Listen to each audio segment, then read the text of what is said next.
Sign 5π/12 সমান কত? আর cos π/12 সমান কত? তাহলে আমরা জানি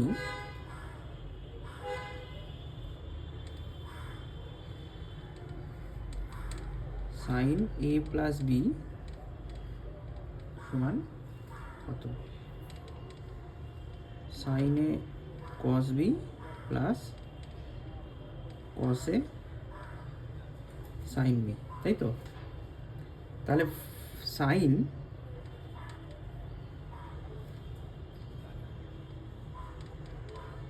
ফাইভ পাই বাই 12কে আমরা কি লিখতে পারি? সাইন 3π প্লাস 2π, 3 আর 2 5/12 সমান সাইন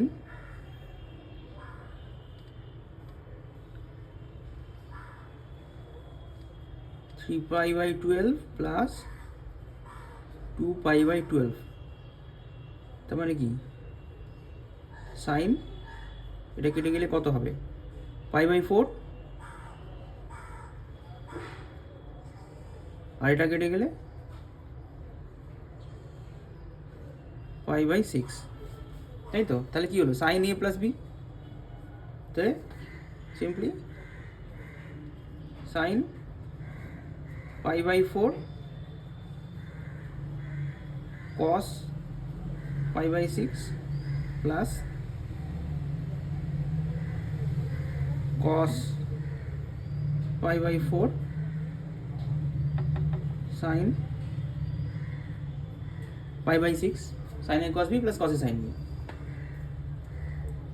তাহলে sin π/4 মানে 1/√2,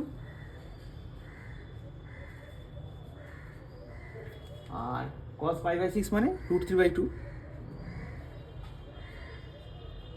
প্লাস cos π/4 মানে 1/√2 ইন্টু sin π/6 মানে হাফ, sin 30 হাফ সমান √3/2√2 প্লাস 1/2√2 সমান √3 প্লাস 1/2√2। এটা হয়ে গেল অ্যান্সার। আর এদিকে কি আছে? এটি cos a প্লাস বি মানে কত?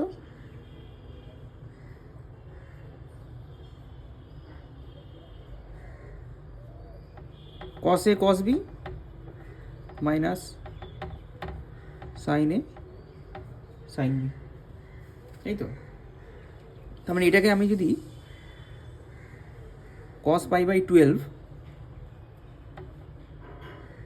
তাকে আমি কি লিখতে পারি?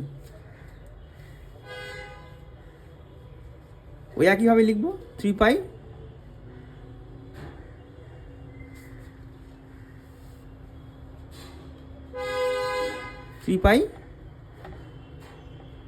মাইনাস 2π/12, 3 - 2 মানে 1 সমান,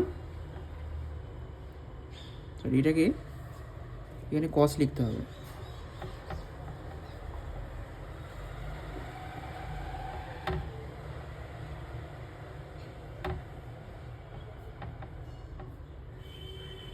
সমান cos 3π/12 মাইনাস 2π/12, 3π/12 মানে কি? π/4, cos π/4 মাইনাস π/6, আবার সে একই হয়ে গেল cos a মাইনাস বি। তাহলে সমান cos a cos b, এটা মাইনাস আছে কস এ মাইনাস বি এর ফর্মুলা প্লাসটা মাইনাস হয়ে যাবে আর এটা প্লাস হয়ে যাবে। ঠিক আছে, তাহলে কসে cos B plus sine A sine B, cos pi by 4 মানে 1/√2, কস পাই বাই 6 মানে √3/2, সাইন পাই বাই 4 মানে 1/√2, সাইন পাই বাই 6 মানে হাফ, এর উপরে √3/2√2 প্লাস 1/2√2 সমান √3 প্লাস 1/2√2। ঠিক আছে।